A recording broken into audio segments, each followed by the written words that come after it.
Good morning student. Class 8 व्याकरण व्योम का third chapter है संधि। संधि किसे कहते हैं, संधि के बारे में हम आज पढ़ेंगे।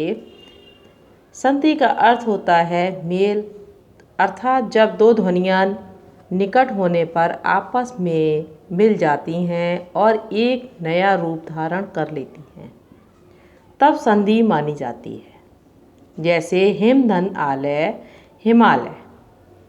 संधि विच्छेद, संधि युक्त शब्दों को पुनः संधि पूर्व अवस्था में ले जाना संधि विच्छेद कहलाता है। जो संधि युक्त शब्द होते हैं उन्हें दोबारा से संधि पूर्व अवस्था में ले आना संधि विच्छेद कहलाता है। जैसे सदैव, सदैव का संधि विच्छेद क्या होगा बेटा? सदा धन एव, सदैव। जगदीश, जगत धन ईश, जगत धन ईश, जगदीश। संधि के 3 भेद होते हैं। अब संधि के भेदों के बारे में हम जानेंगे। संधि के 3 भेद होते हैं: स्वर संधि, व्यंजन संधि, विसर्ग संधि। सबसे पहले है स्वर संधि। स्वर संधि के बारे में जानेंगे। स्वर संधि, जब पहले शब्द के अंतिम और दूसरे शब्द के प्रारंभिक स्वर का मेल हो जाता है तो उसे स्वर संधि कहते हैं। एक बार फिर समझिए। जब पहले शब्द का अंतिम और दूसरे शब्द का प्रारंभिक स्वर का मेल होता है तो उसे स्वर संधि कहते हैं।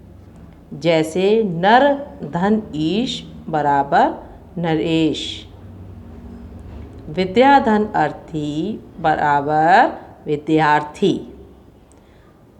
स्वर संधि के बेटा भेद, स्वर संधि के भेदों के बारे में जानेंगे। स्वर संधि के 5 भेद होते हैं। का दिया है आपका दीर्घ संधि, यण संधि, गुण संधि, वृद्धि संधि और 5वां है अयादि संधि। सबसे पहले दीर्घ संधि के बारे में जानेंगे। दीर्घ संधि किसे कहते हैं, क्या है दीर्घ संधि? दीर्घ संधि,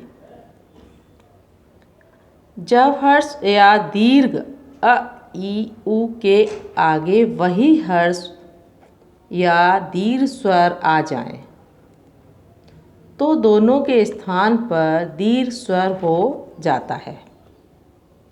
जैसे सूर्य धन अस्त, सूर्य धन अस्त, सूर्यास्त।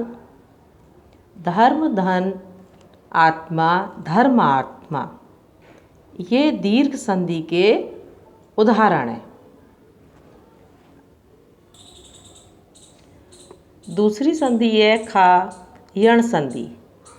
यदि हर्ष या दीर्घ ई उ या ऋषि के आगे कोई असमान स्वर आए तो ई का या उ का वा के नीचे हलंत लगा हुआ है और ऋषि का रा हो जाता है।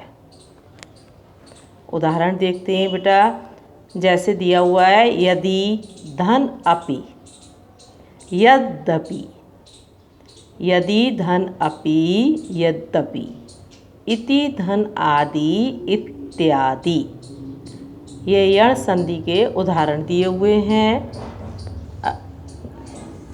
गा है हमारी संधि गुण संधि। गुण संधि के बारे में जानेंगे। यदि अ या आ के आगे इ या ई के आए तो दोनों के स्थान पर ए उ या उ आए तो दोनों के स्थान पर ओ ऋषि आए तो दोनों के स्थान पर अर हो जाता है। स्वधन इच्छा स्वेच्छा, स्वधन इच्छा स्वेच्छा। महाधन इंद्र महेंद्र, परम धन ईश्वर परमेश्वर। ये गुण संधि के उदाहरण दिए हुए हैं। घा है वृद्धि संधि। यदि अ या आ के आगे ए या ए आए तो दोनों के स्थान पर ए ओ या औ आए तो दोनों के स्थान पर औ हो जाता है। ये वृद्धि संधि है। इसके उदाहरण देखते हैं। लोक धन एषणा, लोकेषणा। एक धन एक, एक एक, एक एक। सदा धन ऐव, सदैव। ये इस वृद्धि संधि के उदाहरण दिए हुए हैं। पांचवी संधि है अयादी संधि के बारे में पढ़ेंगे। अयादी संधि। यदि ए ऐ ओ औ के आगे कोई असमान स्वर आए तो ये क्रमशः ऐ आय अव आव में बदल जाते हैं। जैसे ने धन अन नय नयन, गै धन अक गायक, भौ धन अन भवन। ये अयादी संधि के उदाहरण दिए हुए हैं। दूसरी संधि है, पहली स्वर संधि के बारे में हमने और उसके प्रकारों के बारे में पढ़ा। अब दूसरी संधि है व्यंजन संधि। अब व्यंजन संधि के बारे में समझेंगे नेक्स्ट लेक्चर में। Thanks student.